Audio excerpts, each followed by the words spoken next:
Muy buenas tardes, queridos Radio Escucha de Radio Portales. Estamos en la edición del día jueves 10 de octubre en Radio Portales, la primera de Chile, 89.5 del dial FM, 840 AM y portalesfm.cl, señal online. Reinaldo Reinique, quien les habla junto a Marisol Ortiz y Giancarlo Barballelata, les saludan, les dan la más cordial bienvenida y también en especial a nuestro invitado que lo vamos a presentar más adelante, don Fernando Wilson.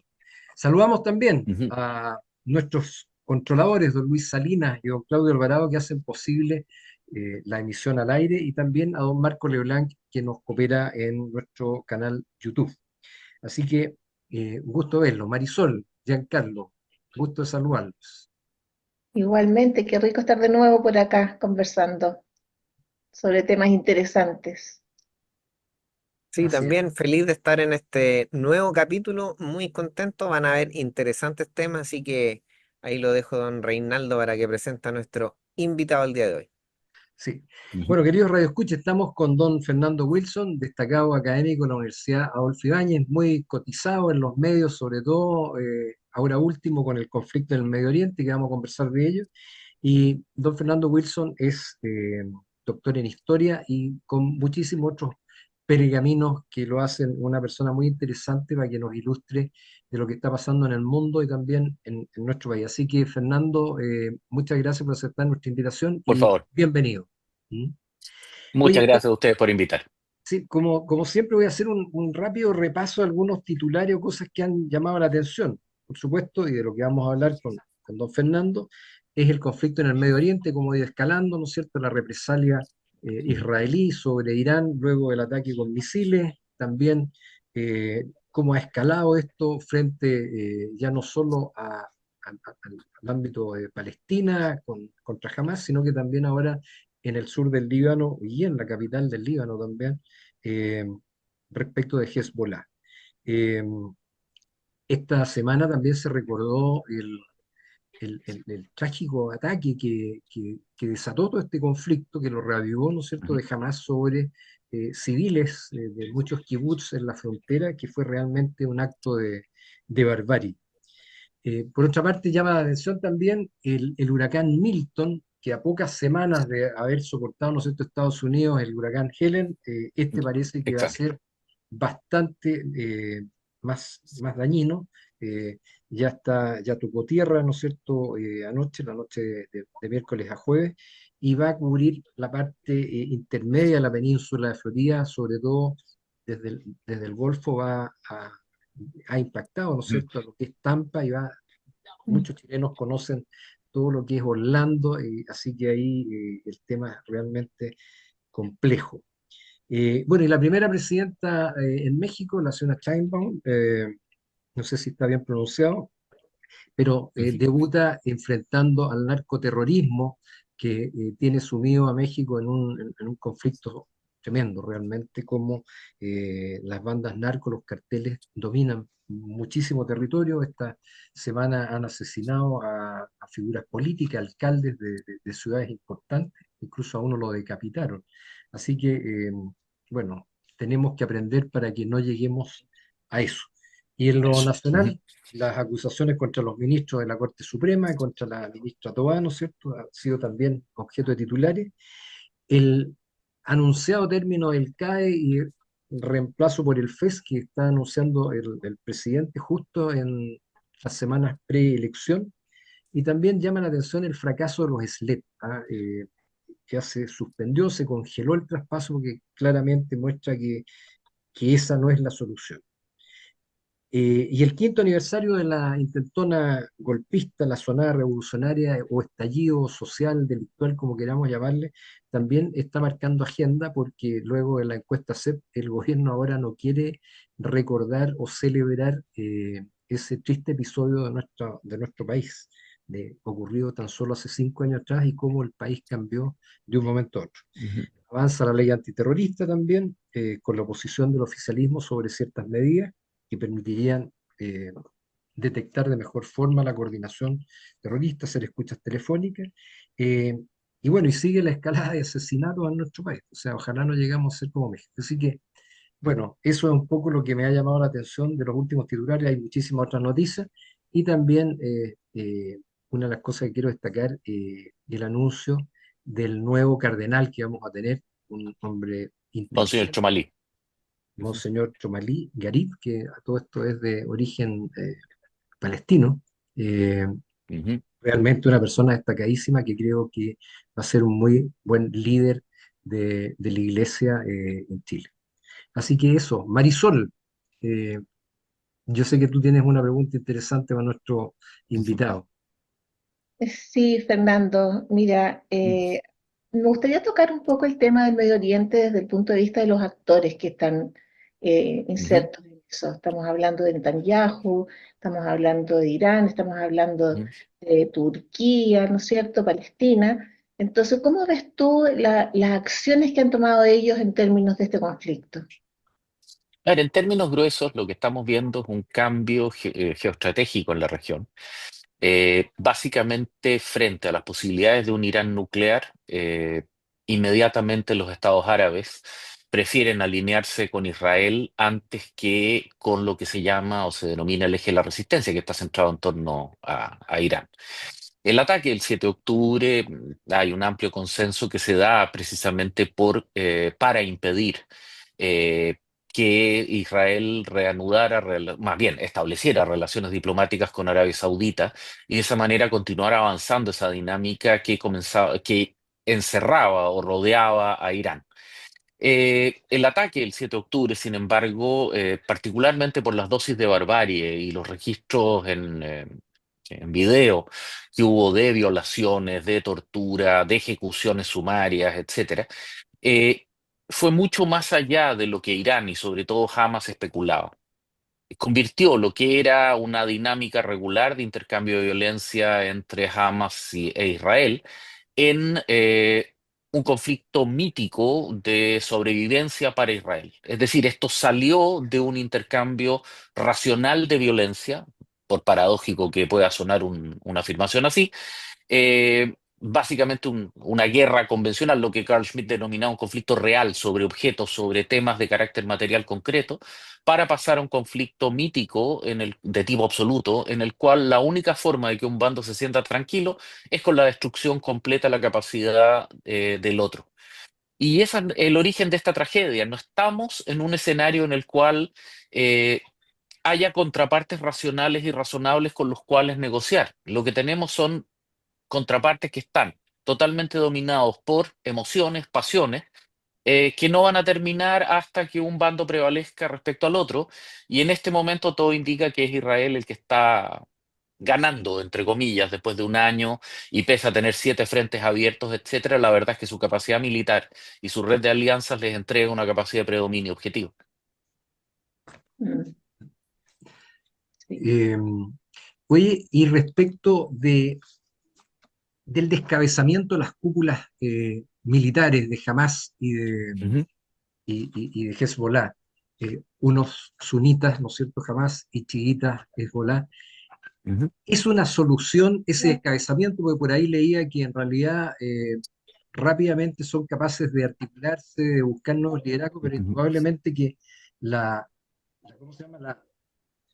La relación con estas figuras y la coordinación que tienen que hacer las fuerzas que están todavía disponibles de esos ejércitos paralelos, en ujú. realidad es compleja, pero ¿qué salida tú le ves tanto en lo militar o en lo político?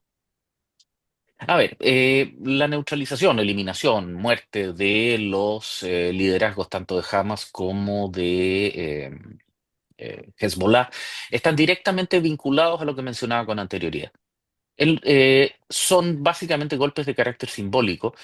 Los israelíes no se hacen ninguna expectativa de que esto vaya a producir la derrota de ninguno de los dos grupos, sino que más bien transmitir el mensaje de poder, tener la capacidad de infiltrar a Hezbollah de la manera que lo hicieron, el tema de los beepers, etcétera, en una sociedad muy pequeña donde todo el mundo se conoce y donde al mismo tiempo no existe una comunidad judía relevante, representa una demostración de capacidad y una flexión de músculo que es tremenda.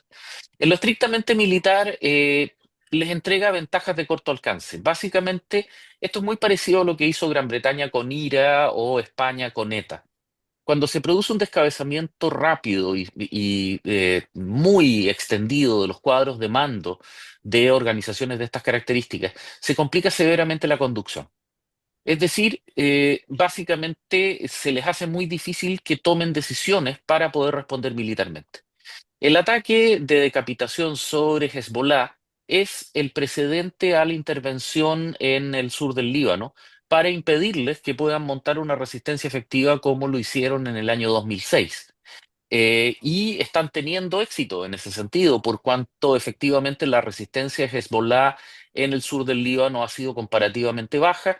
La tasa de intercambio de bajas favorece netamente a Israel. Hay reportes, por favor, sin ningún tipo de eh, capacidad de confirmación, pero se plantea que habría una tasa de intercambio de más de 520 eh, guerrilleros de Hezbollah muertos a cambio de 8 soldados, miembros de fuerzas especiales israelíes. Por lo tanto, claramente hay una simetría y que las Fuerzas Armadas israelíes están entrando en el cuadrado determinado por el río Litani a 30 kilómetros al norte de la frontera con eh, los altos del Golán y el mar Mediterráneo, que es un territorio que está fuertemente fortificado ya desde la década del 70, primero por Al-Fatah, por la OLP, luego el movimiento Amal y hoy día Hezbollah, y están consiguiendo desarticularlo. Ahora, esto es un proceso que va a seguir tiempos militares y no políticos. Por lo tanto, de la misma forma que desarticular Hamas en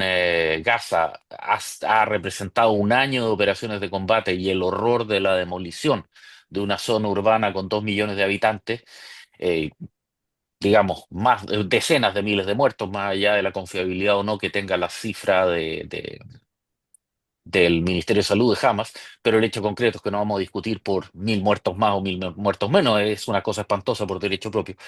En el caso del sur del Líbano, siendo terreno abierto y operando contra un adversario más organizado y que trata de combatir en forma convencional, las operaciones son distintas y ustedes podrán notar que al contrario de Gaza, las Fuerzas Armadas israelíes no han liberado videos, no hay declaración de sus objetivos políticos estratégicos, por lo tanto, todo parece indicar que se están reservando el derecho de determinar públicamente hasta dónde quieren llegar, de qué manera lo quieren hacer.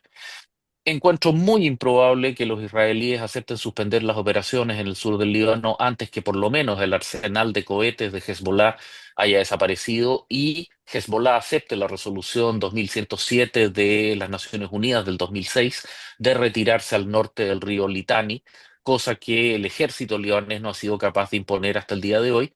Y probablemente los israelíes van a tratar de conseguir que un refuerzo de la Fuerza de Paz UNIFIL de cascos azules consiga imponer el alejamiento de ese núcleo de fuerzas del sector en cuestión. Fernando, Ujú, más allá de tu lectura como comentarista, ¿cierto? Analizando lo que se está viviendo, te quería aprovechar de hacer dos preguntas en una cortita. ujú, La primera, me da la sensación a mí, estamos en Chile, obviamente, con una realidad occidental y todo esto nos pega de lejos, no es algo que tengamos un familiar o un conocido que es distinto, pero me pareciese ser que cada vez que se dan un golpe, el otro queda más picado, junta un poquito de tiempo, se arma y le devuelve y el otro le sigue devolviendo. ujú. Si tú estuvieras en la parte estratégica de Israel, ¿crees que ese sería el camino, darle un golpe más fuerte? Pero me da la sensación que como lo de ellos es más espiritual, emocional, va a ser cosa de tiempo simplemente que se rearmen y le vuelvan a seguir y sigamos con esta escalada eterna que vivimos muchos años. Esa es la primera. Y la segunda, al final, las Ujú. repercusiones concretas para Chile, ¿cómo las ve en el corto y en el largo plazo? A ver, la primera pregunta de alguna manera es el punto básico y esto tiene que ver con lo que Samuel Huntington en su clásico del año 93, El choque de las civilizaciones, presentaba como un conflicto de fractura, un conflicto tectónico. Entonces aquí tienes el choque de dos mundos, dos civilizaciones que entienden la realidad de una manera completamente distinta. Los israelíes son un pueblo semita de Medio Oriente, pero su cultura está fuertemente permeada por la experiencia de la diáspora y particularmente el Shoah, el Holocausto, que tuvo lugar en Europa durante más de un milenio. En ese sentido, ellos son una democracia funcional y siguen el concepto de idea de Estado y nación occidental. El mundo musulmán, particularmente el mundo musulmán árabe, tiene una visión diferente. Ellos mismos están quebrados entre visiones teocráticas, visiones más desarrollistas, los partidos Baath que gobiernan en Egipto, en Siria, etcétera, representan esa situación. Mi impresión personal es que los árabes estaban comenzando a comprender que no está en su interés continuar siguiendo la doctrina de lo que se planteó después de la guerra del 67, los tres no de Jartum, la capital de Sudán, en el sentido de no a la existencia de Israel, no a la paz con Israel, no tolerar la existencia de Israel.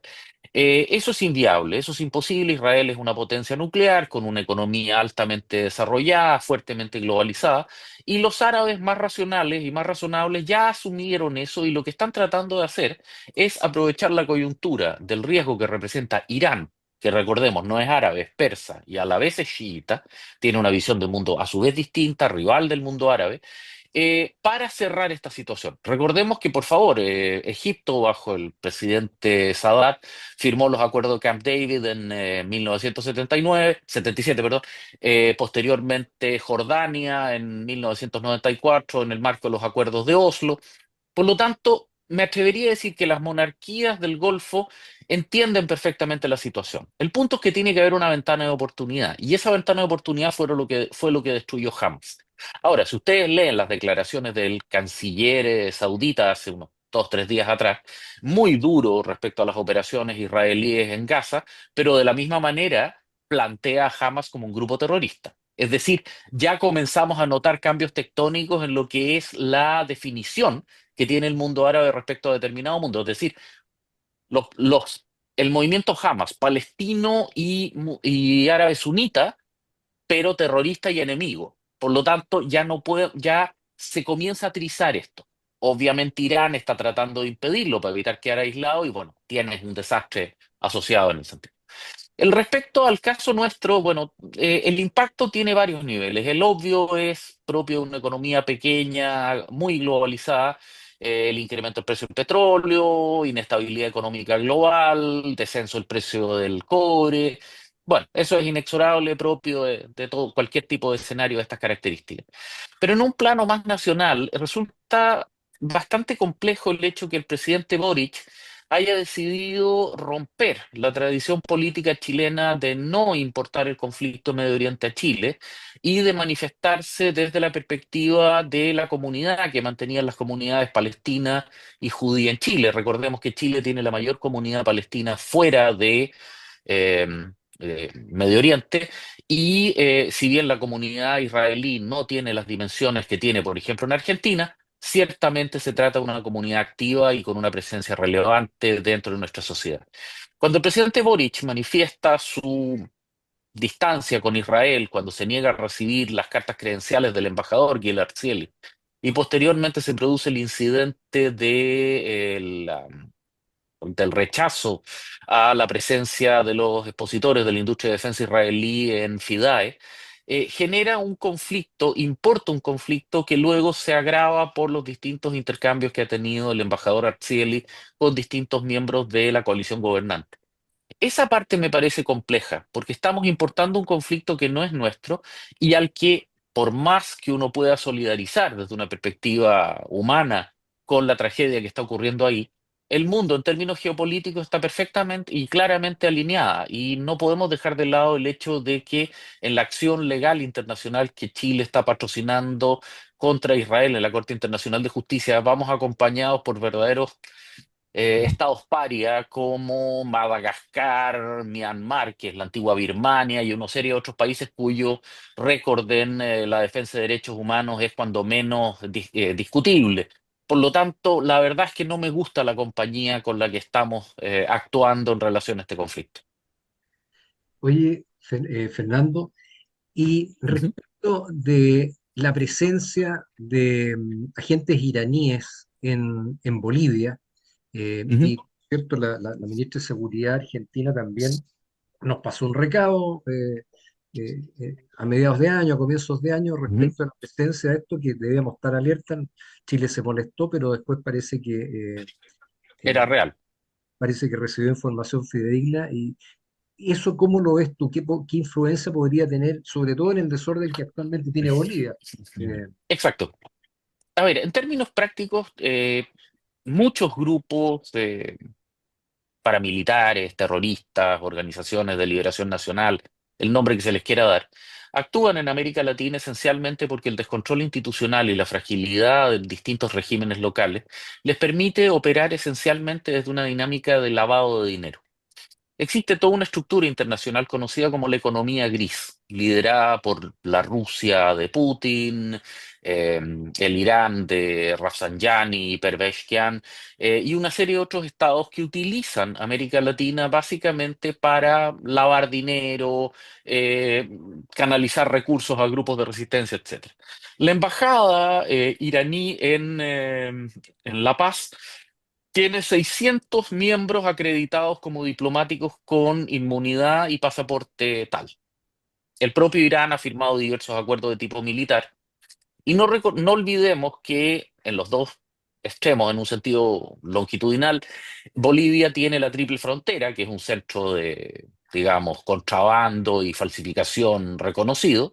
Y por el otro lado nos encontramos con Iquique, que combinando la existencia de la zona franca de Iquique y al mismo tiempo la apertura económica chilena y la solidez del peso en términos de moneda dura dentro del contexto latinoamericano, bueno, naturalmente las oportunidades que ofrece nuestro país para lavar dinero, hacer inversiones, enfriar gente es particularmente llamativa. Recordemos que han existido ya dos casos de dos personas que ingresan a Chile con pasaportes falsificados, que resultan ser ciudadanos iraníes a los cuales de manera incomprensible la fiscalía les entrega arresto domiciliario en una dirección que se repite en varias ocasiones en Maipú, a la cual obviamente las personas nunca llegan, y que luego desaparecen del radar de la policía chilena, lo cual tiende a confirmar los temores que estaba mencionándoles hace algún momento atrás, en el sentido que Chile ya no es solamente un corredor y destino de droga, sino que también de un crimen organizado que va un poco más allá simplemente de hacer,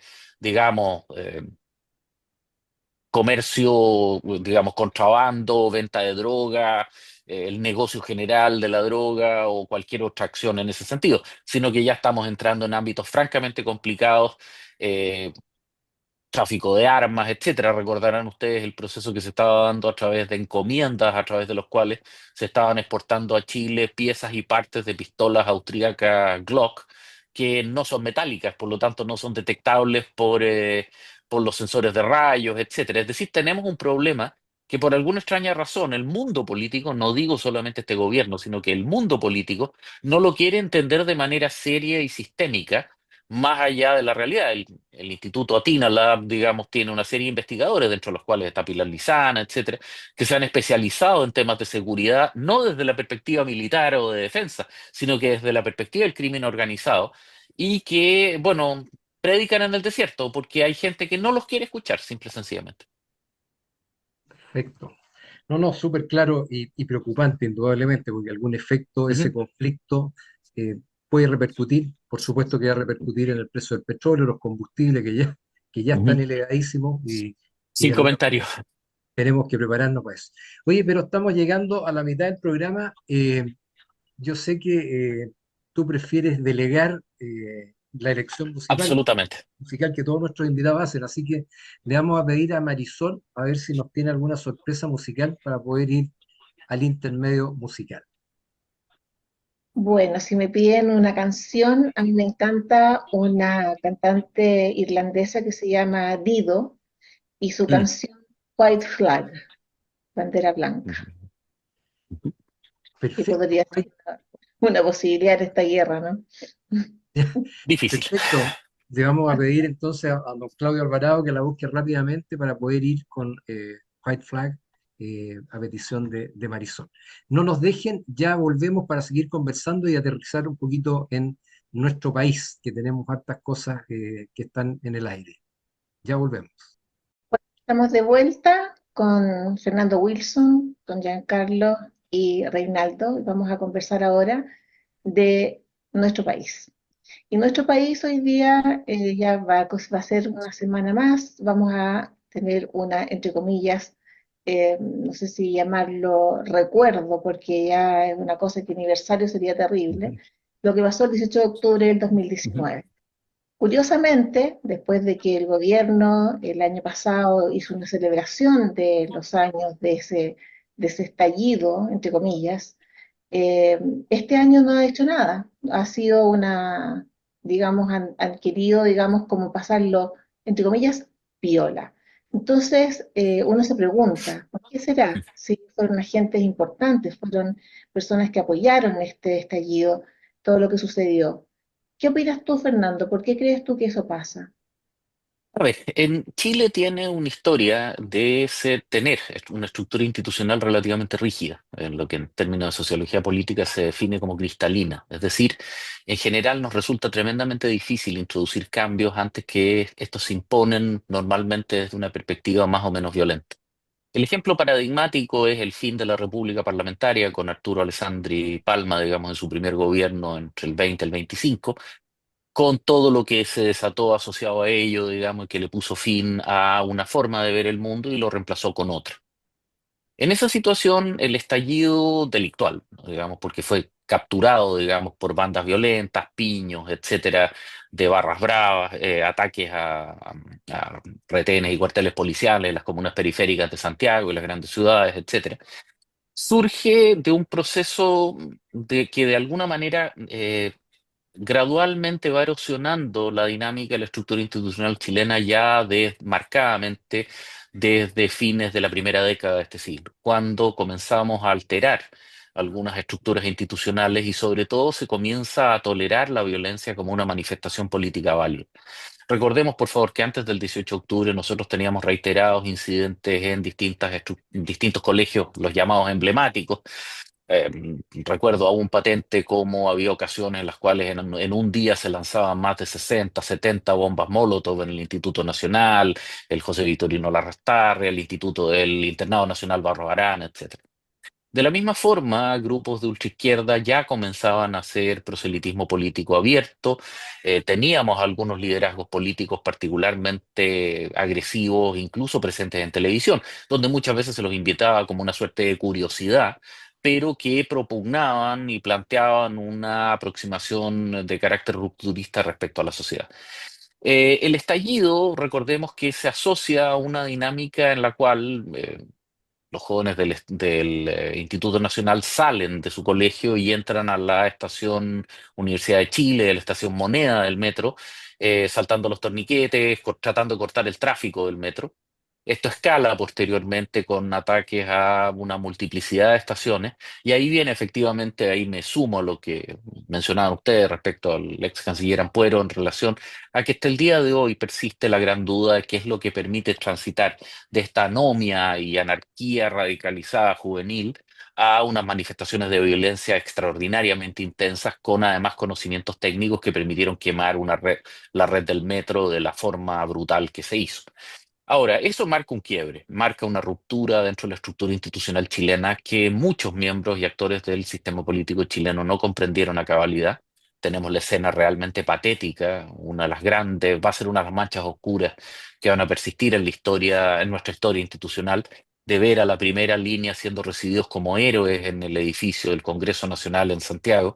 Eh, Planteando, o sea, es decir, la sede legislativa del Poder Legislativo chileno recibiendo a los representantes de la anarquía y la anomia, es decir, es una contradicción que ya es simplemente delirante. Bueno, este proceso que continúa y se extiende de alguna forma durante el 2019, o sea, durante el 2020, 2021, termina de alguna manera llegando a su expresión definitiva en la Convención Constituyente, donde todo tipo de manifestaciones anómicas se dieron lugar, desde, digamos, rituales pachamámicos, digamos, colocación de amuletos, declaraciones delirantes, etcétera, y que termina simplemente con una sociedad chilena que termina rechazando ese proceso electoral el 4 de septiembre del año 2022.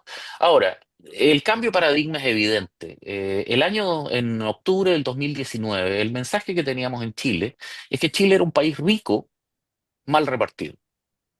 El mensaje que tenemos después del estallido, después de la pandemia, después de la pérdida de empleos, después del desorden, de los retiros, etcétera, es que Chile es un país pobre y por lo tanto hay que cuidar el empleo. El 4 de septiembre del 2022, Chile tiene un curso comprimido de lo que había sido su historia durante el siglo XX.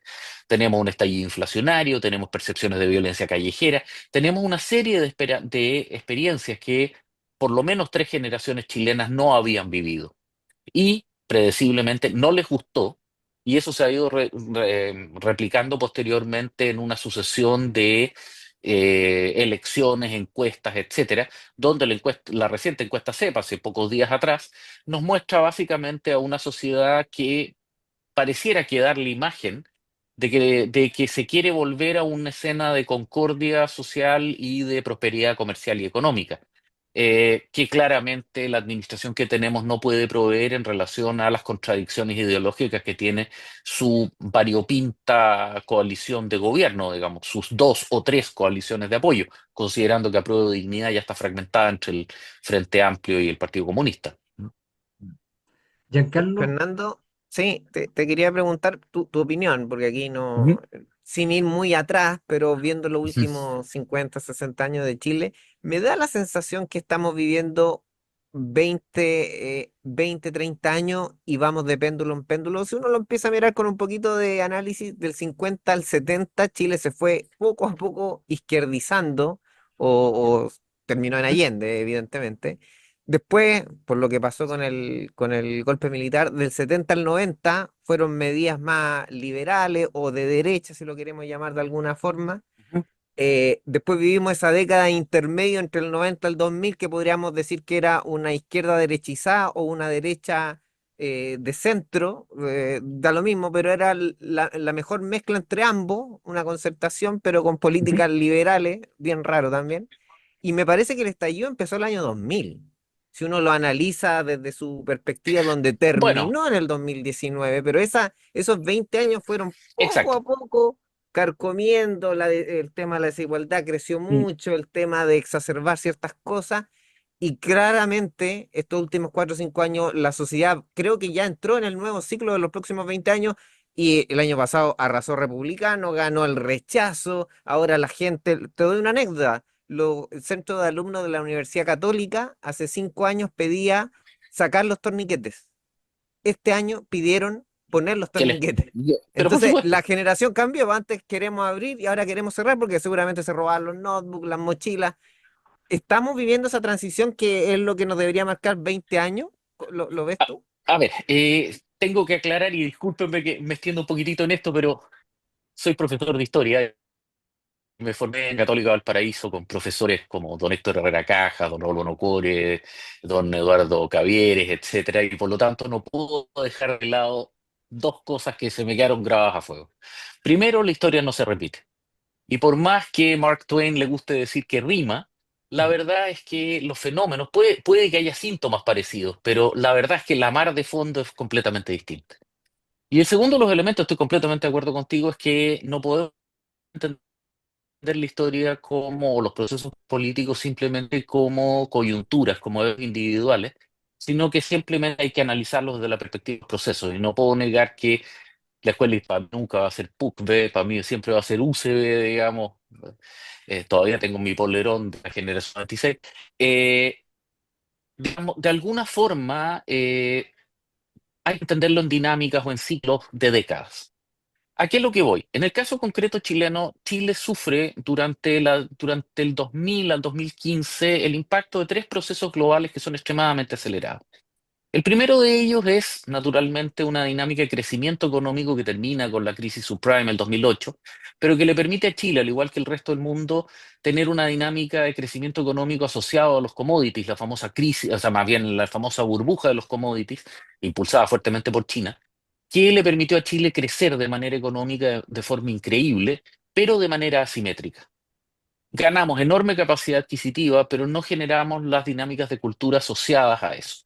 Y uno lo puede notar. La gente hoy día ya no pide permiso para nada, ya ni siquiera pide por favor, ni se disculpa por pasar por delante. Bueno, de alguna manera se generó una dinámica muy arrogante que cuando uno tiene la oportunidad de viajar, uno trata que no lo confundan con chileno, porque lamentablemente muchos de nuestros compatriotas tienen un comportamiento arrogante, violento, bueno, tremendamente triste cuando uno los ve afuera. El segundo tiene que ver con la iluminación digital. Repentinamente en Chile existía, bueno, en todo Occidente, pero en Chile en particular, existía un sistema de prelación asociado al conocimiento, y el conocimiento traía por prestigio social y al mismo tiempo estatus económico. Cuando en Chile, por un lado, solo el 5% de la población iba a la universidad, y al mismo tiempo, para conocer cualquier cosa, uno necesitaba recurrir a un especialista. Todavía recuerdo, eh, estudiando mi magíster en la década de los 90, tardíos 90, venía en el bus, digamos, y el sobrecargo, todavía en esa época los buses de Santiago tenían sobrecargo y recogía los boletos, me ve leyendo un par de libros, digamos, y me dice, oiga, ¿y por quién voto en las próximas elecciones? Es decir, había una subordinación intelectual a la cual yo le contesté inmediatamente, bueno, pero infórmese, pues, ¿cómo va a votar lo que yo le digo? Como un gallo que conoció en la micro, digamos, solo porque tiene un par de libros. Pero existía una suerte de temor reverencial. El drama que tenemos hoy día es lo que se conoce como la iluminación digital. Todo el mundo hoy día con un teléfono en la mano tiene acceso a un volumen de información monstruosa, pero al mismo tiempo no tiene la capacidad de filtrar esa información. Eso es lo que se conoce como el espejismo. Todo el mundo, si yo descargo 2.600 artículos de neurocirugía, eso no me califica para operar a alguien y sacarle un tumor del cerebro, ni mucho menos. Pero hay mucha gente que al no entender eso, busca soluciones simplificadas que terminan en visiones delirantes como los terraplanistas, los antivacunas y una larga serie de otras visiones. En redes sociales hay una serie de personajes, Mr. Tartaria, que insiste que no solamente la Tierra es plana, el universo es plano. Bueno, y así es una verdadera competencia de lo que tradicionalmente era el folclore, pero que hoy día peligrosamente se le da el título o el carácter de pseudociencia. Y finalmente, la ausencia de rigurosidad en el conocimiento o en el manejo de los temas. Hoy día cualquier persona con un canal puede partir diciéndole ceras, generando de esa forma una dinámica muy compleja que es el síndrome del archipiélago. Contra lo que se podría creer, las redes sociales no generan grandes comunidades de información, sino que el algoritmo de las distintas redes sociales va perfilando los intereses y va generando pequeñas comunidades que quedan autocontenidas en burbujas que están convencidas de poseer la realidad. Si ustedes veían a la Convención Constituyente durante el año 2021 y 2022, estaban convencidos que eran la vanguardia de Chile, estaban convencidos que iban a ganar por paliza. Las encuestas eran mentira de, bueno, el villano de turno. La sociedad chilena tiene que procesar estas circunstancias y eso va a tomar tiempo. Por favor, recuerden lo que pasó en Estados Unidos, plena pandemia, cuando muere George Floyd y se produce el movimiento Black Lives Matter, que en el contexto literalmente de 6 semanas pasa de ser un movimiento contestatario de defensa de intereses de la comunidad negra a un movimiento fascista antiblanco, un Ku Klux Klan de la comunidad afroamericana, en 6 semanas. Vimos gente ametrallándose por las calles de Nueva York. Posteriormente tuvimos distintos estallidos sociales en Europa. Es decir, este es un fenómeno que de alguna manera Occidente y el mundo no tiene la capacidad de manejar. China, cuando intentó mantener el régimen de cierre, de lockdown, y los chinos comenzaron a rebelarse y comenzaron a salir por redes sociales violando la seguridad de la Internet china, usando VPNs para colgarse a los buscadores globales, el escalofrío en la espalda de Xi Jinping fue importante, tan así que liberó y levantó todas las medidas. ¿Cuál es el punto, por tanto? Que en este momento estamos viviendo a nivel global, y tenemos nuestra versión, sobre todo en Chile, un país hiperglobalizado, un nivel de filtro y balance entre lo que es una sociedad que salió demasiado rápido de problemas históricos atávicos de nuestra sociedad. A ver, señor, por favor, hasta 1965, el 70% de los chilenos vivía toda su vida en condición de desnutrición. Mm. Mi señora, precisamente haciendo un trabajo, también es profesora de historia, se encontró con ese dato hace unos años atrás. Pero curiosamente, yo he conversado con gente mayor, Ujú. teniendo esos datos y también Y ¿Mm? me cuesta darle esos datos porque me convencen que antes la educación era mejor, que la salud era mejor, Sí, que... no, sí, no cabe ninguna una- duda, pero para el 5% de la población. Claro, Oye, sí, claro. a ver, el punto central, pero si no me cabe ninguna duda, y era una sociedad mucho más austera y mucho más pobre, en la cual básicamente se vivía de prestigio, no de consumo.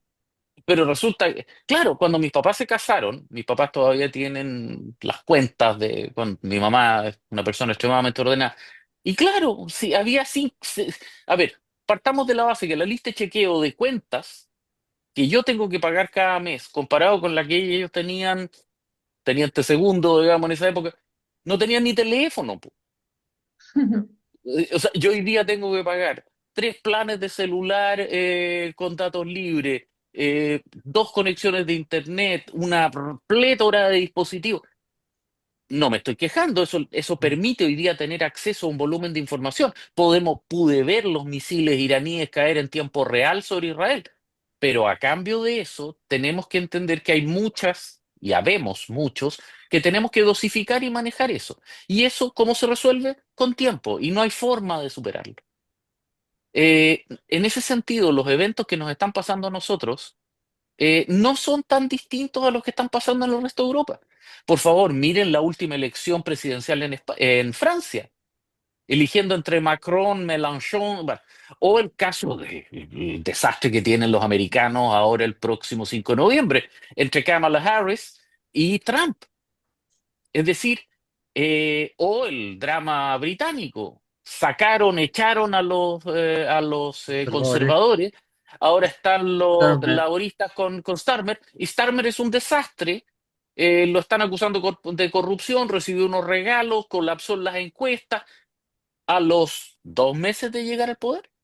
Es decir, nos comenzamos a encontrar con fenómenos que, bueno, Pedro Sánchez en España, por favor, o sea, hasta nuestra política es más decente que eso, digamos. Entonces, en términos prácticos, estamos en una fase de transición y aquí hay un elemento que, por favor, desde Tucídides, que nos están diciendo eso todos los historiadores, y bueno, hoy día además con cientistas políticos, cuando hay cambios de hegemonía, por política, cultural, económica, social, pongan ustedes la que quieran, hay inestabilidad, es inexorable.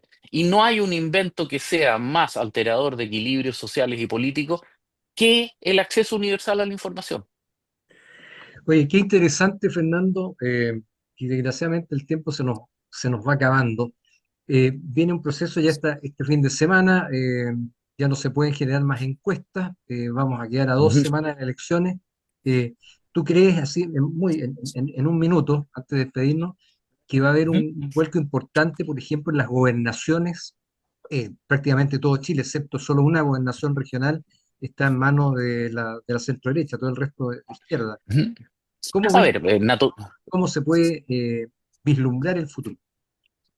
a ver, inexorablemente la derecha va a tener que mejorar en términos de que no solamente el resultado de el 2021 fue en el nadir de el estallido, pandemia, etcétera, y el resultado fue históricamente pésimo. O sea, no hay en la historia de Chile, los 200 y fracción años que tenemos, un resultado equivalente. Ahora, dicho aquello, tenemos el gran problema de que esta es recién la segunda elección de gobernadores y para peor esta es con voto obligatorio. Por lo tanto, el valor predictivo de las encuestas que tenemos en este minuto tiene un signo de interrogación gigantesco.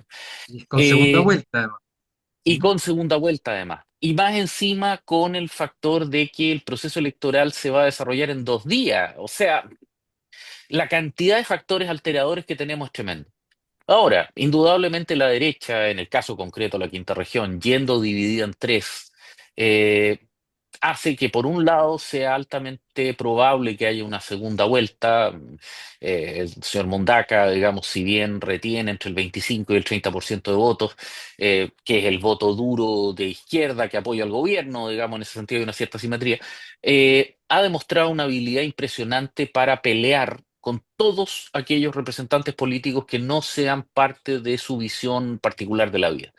Eso hace que en términos prácticos, la dispersión de la derecha también genera el efecto de ampliar la base de votación y tener una mejor apuesta para conquistar un voto de centro.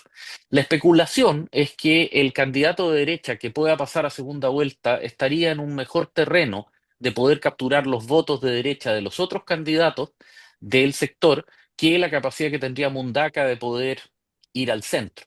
Por lo tanto, más allá de la capacidad predictiva de algunas encuestas en particular, y sobre todo, insisto, del problema de no tener información de contraste generado por las encuestas, las elecciones anteriores, nos deja con un signo de interrogación.